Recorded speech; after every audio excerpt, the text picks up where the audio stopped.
नमस्कार दोस्तों। आज के भी इस वीडियो में हम बात करेंगे एसएससी सीजीएल के important 25 question of general awareness section. Official paper है, आपको बताने की कोई ज़रूरत नहीं है, क्योंकि आप पिछले कुछ वीडियोस में देखते आ रहे हैं कि मैं केवल और केवल ऑफिशियल पेपर के बारे में ही डिस्कस करता हूँ। तो अगर आप वीडियो पे नए हैं, सबसे पहले वीडियो को लाइक कर दें। चैनल पे नए हैं तो चैनल को सब्सक्राइब करके बेल आइकन ज़रूर प्रेस कर दें, क्योंकि हमारे चैनल पे इस वक्त एसएससी से रिलेटेड सारे इंपॉर्टेंट क्वेश्चन पेपर डिस्कस किए जा रहे हैं और आने वाले दिनों में एसएससी से रिलेटेड सारे मैथ्स क्वेश्चन भी डिस्कस किए जाएंगे। और हमारा एमकॉम का सेक्शन तो खैर चल ही रहा है, लगभग सारे सब्जेक्ट्स के कोर्स वहाँ पे पूरे हो रहे हैं धीरे धीरे। बात करते हैं जनरल अवेयरनेस के पहले सवाल की ओर। पहला सवाल हमें पूछ रहा है, विच of the following is the lower most layer of the atmosphere. सबको पता है भाई, लोअर मोस्ट लेयर हमारी एटमॉस्फेयर की ट्रोपोस्फियर होती है। हम बात करें यदि लेयर ऑफ एटमॉस्फेयर की, तो आपको भी पता है भाई लेयर ऑफ एटमॉस्फेयर किस सब्जेक्ट्स का हमारे टॉपिक है। सब जानते हैं भाई, ज्योग्राफी से रिलेटेड हमारा ये टॉपिक है लेयर ऑफ एटमॉस्फेयर। और ये केवल एसएससी सीजीएल ही एक ऐसा पेपर है जिसमें जीएस के कंबाइंड सवाल, एकदम बढ़िया बढ़िया सवाल पूछे जाते हैं। आपको फैक्चुअल रिलेटेड भी सवाल पूछे जाएंगे और आपको आपको डायरेक्ट सवाल भी पूछे जाएंगे कि इसका आंसर क्या है। फैक्चुअल रिलेटेड भी हो गया, एक्सप्लेनेटरी फॉर्म में भी हो गया, सब तरीके के सवाल पूछे जाएंगे। खैर, अब मैं आपको बता देता हूँ कि जो ये एटमॉस्फेयर की जो लेयर्स हैं, अगर मैं आपको लेयर्स के बारे में बताऊँ तो there are total 7 layers in the atmosphere. तो अगर उसके ऑर्डर की हम बात करें तो सबसे पहले आता है एग्जोस्फियर, फिर आता है आयोनोस्फियर, फिर आता है थर्मोस्फियर, फिर आता है मेजोस्फियर, फिर आता है स्ट्रेटोस्फियर, फिर आता है ट्रोपोस्फियर और फिर आता है हमारा अर्थ सरफेस। तो अगर हम बात करें कि ओजोन लेयर की, मैं आपको यहाँ पे बात बता दूं, तो ओजोन लेयर हमारा जो ये मेजोस्फियर और स्ट्रेटोस्फियर के बीच में जो जगह है वो ओजोन लेयर की जगह हो जाती है। ठीक है, तो ये टोटल 7 लेयर्स ऑफ एटमॉस्फेयर हैं, तो इसे आप ध्यान में रखे रहिएगा, काफ़ी ज़्यादा इंपॉर्टेंट है। और कभी कभार आप देखोगे कि 9 लेयर ऑफ एटमॉस्फेयर की भी बातें कही जाती हैं। तो 9 layer of atmosphere as in the sense of, जब अब एग्जोस्फियर के नीचे आते हो तो एक ठो और रहता है हमारा मैग्नेटोस्फियर, मैग्नेटोस्फियर। ये मैग्नेटोस्फियर जनरली कहीं देखा नहीं जाता है, लेकिन कुछ आप कहीं भी सर्च करोगे, आप किसी बुक में आपको ये भी देखने को मिल जाता है। ठीक है, अब हम बात करते हैं सेकंड सवाल की, जिसका नाम है pedology is the science of soil. Science of soil की जो स्टडी होती है हम कह सकते हैं, तो वो हमारी पेडोलॉजी होती है। यहाँ पे ऑप्शन भी इस तरीके का दिया है कि आप कंफ्यूज हो जाएंगे कि किस तरीके, मतलब कि कौन सा इसमें ऑप्शन हो सकता है, क्योंकि नॉर्मल सभी चीज़ों की एक एक स्टडी यहाँ पे हमको दिखाई दे जाती है। आगे बढ़ते हैं, which of the following states does not share its boundary with Nepal. तो कौन सा स्टेट है जो अब अपने बाउंड्री शेयर नहीं करता है अकॉर्डिंग टू द ऑप्शन। तो इसका आंसर हमें यहाँ पे दिख रहा है कि ये नेपाल है। अच्छा, ये क्वेश्चन पढ़ने के बाद आपको ये जानना पड़ेगा कि state which share its boundary with Nepal, state which share its boundaries with Nepal, ये आपको जानना जरूरी है, क्योंकि ये एक ज्योग्राफी प्रश्न है, ज्योग्राफी से रिलेटेड है, तो आपको ये पता होना ज़रूरी है, क्योंकि नेपाल हमारा पड़ोसी देश है। तो कौन कौन से स्टेट है, देयर आर टोटल 5 स्टेट्स जो कि नेपाल से बाउंड्री अपनी शेयर करते हैं, और लगभग 1850 किलोमीटर की बाउंड्री है। तो 5 स्टेट के नाम है हमारे, उत्तराखंड पहला, दूसरा उत्तर प्रदेश, तीसरा बिहार, चौथा वेस्ट बंगाल और पाँचवा सिक्किम। तो इस तरीके से हम इसको समझ सकते हैं कि उत्तराखंड, उत्तर प्रदेश, बिहार, वेस्ट बंगाल और Sikkim shares its boundary with Nepal. आगे बढ़ते हैं, who among the following was the mascot of the men's hockey world cup.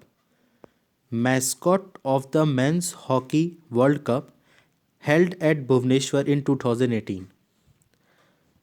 तो इसमें से कौन है जो कि मैस्कॉट रहे हैं। तो इसका आंसर है हमारा टर्टल ऑली। खैर, ये तो आपका फैक्चुअल रिलेटेड क्वेश्चन है, और ख़ासकर ये जीके से रिलेटेड हमारा क्वेश्चन है। खैर, जीके पढ़ते रहेंगे तो आपको ये बात पता चल जाएगी कि ये कौन है। आपको ये फैक्चुअल रिलेटेड तो आपको ये पता होना चाहिए कि, अच्छा मैं आपको ये बता दूं कि 16 टीमें इसके अंतर्गत खेली थी। होस्ट हमारा भारत था इसका जो होस्टिंग कंट्री थी वो भारत थी और सिटी जो थी वो भुवनेश्वर में किया गया था। 28 नवंबर से लेके 16 दिसंबर के बीच में ये खेल आयोजन इसका जो है किया गया था, भुवनेश्वर में किया गया था ये। तो यही है हमारा मैस्कॉट। ठीक है, आगे बढ़ते हैं। Which among the following is a non biodegradable waste? तो ये हमारा प्लास्टिक है, सीधी सी बात है, सबको पता है। विच of the following ministry is not associated with the initiative of Beti Bachao Beti Padhao scheme? तो कौन सी ऐसी मिनिस्ट्री है जो इससे एसोसिएट नहीं की थी? तो इसका आंसर है मिनिस्ट्री ऑफ रूरल डेवलपमेंट। आगे बढ़ते हैं। इन 2019 IIT Madras launched the country's first indigenously designed standing wheelchair named as Arise। कितना बढ़िया सवाल है ये, कि देखिए IIT मद्रास ने ये अराइज नामक एक स्टैंडिंग व्हीलचेयर का लॉन्च किया। ये काफ़ी ज़्यादा बहुत ही महत्वपूर्ण सवाल है, क्योंकि ये ऐसे सवाल जनरली SSC CGL में ही बन सकते हैं और किसी एग्ज़ाम में जनरली ये बन नहीं सकते। तो अराइज स्टैंडिंग व्हीलचेयर है, ये फोनेक्स मेडिकल सिस्टम लिमिटेड एक कंपनी का नाम है, उसके द्वारा ये उसकी मदद उसने ही ये इस तरीके की चीज़ें यहाँ पे डेवलप की हैं। तो काफ़ी बेहतर चीज़ें हैं ये IIT मद्रास से। Which of the following event did not occur in 1919? तो partition of Bengal. Partition of Bengal ही एक ऐसा इवेंट है जो कि 1919 में नहीं घटित हुआ था। तो यहाँ पे हमारा यही पूछा है कि which of the following did not occur in 1919। तो अब ये नहीं हुआ था, तो ये हुआ कब था? ये हुआ था हमारा 1905 में। 1905 में ये काम हुआ था, और जिस वक्त हमारे यहाँ जो territorial reorganisation of Bengal presidency के नाम से हम इसको जान सकते हैं। और ये हमारा किसने इम्प्लीमेंट किया था? तो उस वक्त ब्रिटिश राज का शासन था, आप मालूम है आपको। तो उन लोगों ने इसको इनिशिएट किया था।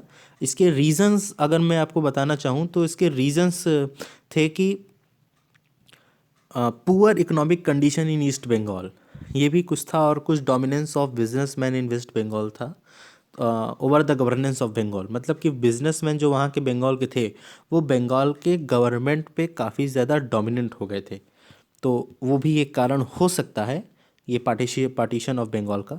और यदि हम बात करें कि इसका रिजल्ट क्या हुआ, तो as per the Curzon, Lord Curzon आप जानते हैं कि एक थे, तो इस पार्टिसिपेशन के बाद दो प्रोविंसेस बना दिए गए। एक हमारा बन गया ईस्टर्न बंगाल और एक बन गया हमारा असम। यानी कि बंगाल को दो प्रोविंसेस में डिवाइड किया कर दिया गया। और Bengal would also lose 5 Hindi speaking states to the central provinces. तो उसने 5 हिंदी स्पीकिंग स्टेट्स अपने यहाँ से लूज़ कर दिया, और उड़िया स्पीकिंग स्टेट उसने हासिल किया सेंट्रल प्रोविंसियस से। सेंट्रल प्रोविंसियस से 5 स्टेट अपने दिया, उसके अगेंस्ट में अपने उड़िया स्पीकिंग स्टेट अपने पास वापस लिया। तो ये लॉर्ड कर्जन द्वारा हुआ था 19 जुलाई 1905 में लगभग ये घटना घटी थी। तो यही पूछा है कि 1919 में कौन सी घटना नहीं घटी थी, तो यही थी हमारी पार्टीशन ऑफ बंगाल। आगे बढ़ते हैं। Which of the following rivers was also known as Parushni in Vedic period? पुरुषुनी हमारा रवि नदी को कहा जाता है। ये हमारे वैदिक काल की एक प्रश्न है, तो काफ़ी ज़्यादा इम्पॉर्टेंट है। आपको पता होगा कि ये वैदिक काल हो गया आपका, उसके बाद जैनिज़्म, बुद्धिज़्म, ये सब ऐसे क्रीम टॉपिक्स हैं जी हिस्ट्री के, जो कि हर एग्ज़ाम में पूछे जाते हैं। ठीक है, तो कौन सी नदी का हम इसको कह सकते हैं? तो ये हमारा रवि रिवर है। इसको पुरुषुनी नाम से कहते थे वैदिक पीरियड में। और जो रावी नदी है, मैं आपको बता दूं कि ये नॉर्थ वेस्ट इंडिया को ईस्ट पाकिस्तान से कनेक्ट करती है, और ये उन 6 नदियों में से एक है जो कि पंजाब इंडस बेसिन बनाती है। पंजाब मतलब Punjab means 5 reverse, total 5 reverse के नाम पे जो है पंजाब का नाम पड़ा है। ठीक है, और ऋग्वेदिक में इस रवि नदी को हम लोग पारुशनी नाम से जानते थे। तो ये चीज़ें हमें ध्यान में रखना। अच्छा, पारुशनी के बाद हम लोग उसको एक नाम और था उसका, इरावती। अभी मुझे याद है कि उसका नाम एक इरावती था, जो कि इंडियंस के द्वारा बुलाया जाता था वैदिक टाइम्स में, और ये चीज़ें हमें समझनी पड़ेगी।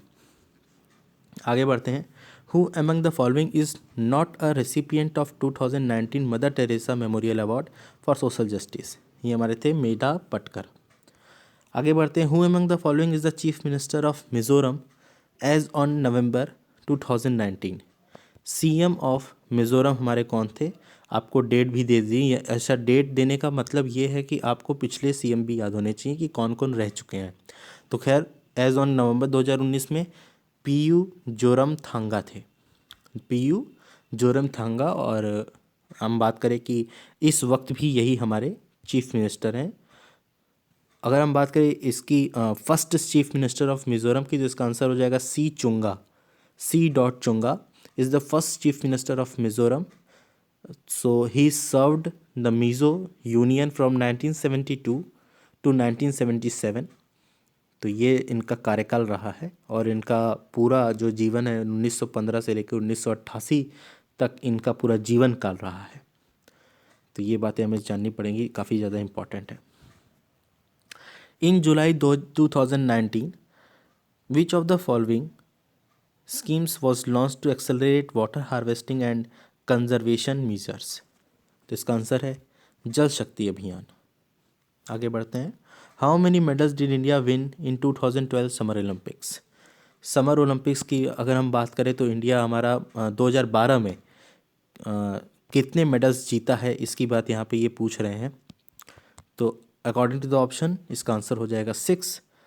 तो समर ओलंपिक्स गेम्स होते हैं, आपको पता होगा, ओलंपियाड की तरह के ही गेम्स होता है। तो ये सब गेम्स ऐसे होते हैं जो कि हमेशा पूछे जाते हैं। मेन बात ये हो जाती है यहाँ पे कि इंडिया ने सब, और ख़ासकर इंडिया के परिप्रेक्ष्य में आपको ये चीज़ें जाननी पड़ेगी कि समर ओलंपिक्स में इंडिया का क्या स्थान रहा है और इंडिया ने किस तरीके से यहाँ पे अपने आप को परफॉर्म दिखाया है। तो इंडिया ने, एक बात करूँ कि 2020 में, अभी जो अगर मैं लेटेस्ट समर ओलंपिक्स की बात करूँ तो 2020 में समर ओलंपिक्स में इंडिया ने टोक्यो यानी कि जापान में जो है उसे कम्पीट किया था। और जो कि 24 जुलाई से 9 अगस्त में 2020 में ये होना था, लेकिन चूँकि कोविड के कारण ये पोस्टपोन हो गया कि 24 जुलाई से 8 अगस्त वाला कुछ डेट था, लेकिन कोविड के कारण ये पोस्टपोन हो गया।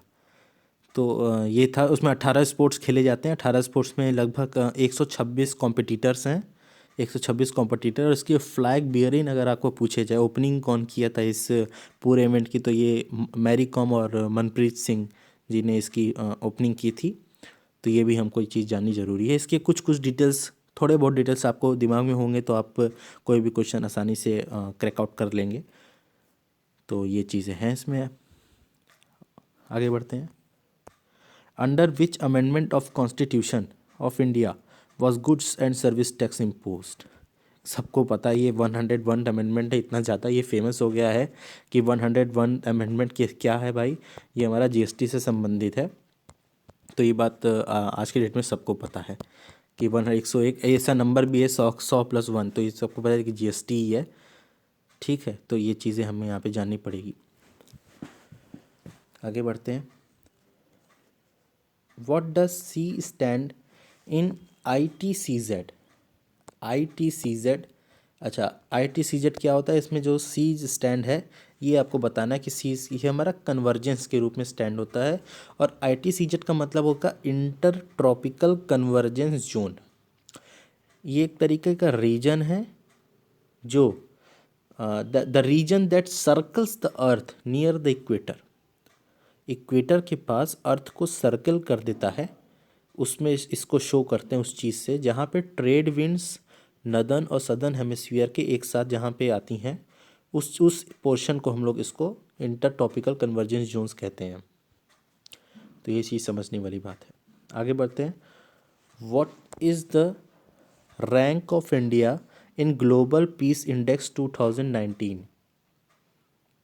तो rank of India in global peace index, According to Current Affairs Adda 247, India has moved up 2 notches from its previous year's ranking to become the 135th most peaceful country in the world and the 5th in the region. आप लोगों ने सुना होगा, ये एक कुछ detail मैंने आपको अभी सुनाई यहाँ पे। तो ये डिटेल ये बोल रहे हैं कि इंडिया ने 2 नॉचेस प्रीवियस ईयर से दो इंडेक्स ऊपर गया है, 2 इंडेक्स ऊपर किया है प्रीवियस ईयर से। ये मैं आपको करंट का डेटा बता रहा हूँ। ये तो 2019 का, ये तो खैर अब पूछेगा भी नहीं, पढ़ लीजिए 141 है। लेकिन गूगल के माध्यम से अगर हम इसको समझना चाहें तो इसने बताया है कि rank of India global peace index 2020 में इसकी रैंक 139 थी। मैंने प्रूफ कर दिया आपको गूगल सुना के कि 149 से 139 पे ये चला गया है, यानी कि 2 कम हुआ। इसका मतलब ये अच्छी बात है। इसका मतलब ये बात अच्छी है कि इसने 149 से अपने आप को 139 पे रैंक कर लिया। ये बेहतर है और धीरे धीरे उम्मीद करता हूँ कि और भी अपने आप को सुधार में लाएगा। ये सब इंडेक्स काफ़ी ज़्यादा इंपॉर्टेंट होते हैं। फिर है who among the following initiated दीन अलाई, आसान है, अकबर ने किया था। फिर है who signed the treaty of Alamgir with the British, Sirajuddaula. Next है who of the following authored the book revolution 2020, इसका आंसर है Chetan Bhagat. How many molecules of ATP are obtained by the respiration of 1 molecule of glucose, इसका answer है 2। What is the rank of India in human development index in 2019, ये important है। देखिए फिर index आ गया यहाँ पे, और ह्यूमन डेवलपमेंट इंडेक्स काफ़ी ज़्यादा इंपॉर्टेंट क्योंकि ये हमेशा पूछा जाता है। तो इंडिया की बात करें तो इंडिया की इसमें रैंक, इस यहाँ पे हमको 2019 में रैंक थी 129, और वर्तमान समय में हम इसकी बात करें तो 2021 में तो इसकी रैंक है हमारा 131। इसकी वर्तमान रैंक है United nation human development index में। और टॉप कौन किया है तो ये हमारा नॉर्वे टॉप किया है इस वक्त। और नॉर्वे के बाद हमारा नंबर सेकंड में आयरलैंड है, तीसरे पे स्विट्ज़रलैंड है, चौथे पे हांगकांग है और पाँचवें पे आइसलैंड है। ये सब छोटे छोटे देश हैं तो ये सब टॉप पे हैं। The rating for a fuse used in household electric circuit is provided on the basis of current, ठीक बात है। In which state is the festival of Uttarayan uniquely celebrated, Gujarat, famous बात है ये। Which tales are related with the painting and sculptures of the Ajanta caves, so इसका answer है जटाका tales. तो ये चीज़ें थी हमारे 25 सवाल SSC CGL के। उम्मीद करता हूँ आपको ये वीडियो पसंद आया होगा। पसंद आया लाइक कर दीजिए, चैनल पर नए तो चैनल को सब्सक्राइब कर दीजिए। आने वाले दिनों में हम और भी पेपर को इसी तरीके से डिस्कस करेंगे। तब तक के लिए धन्यवाद।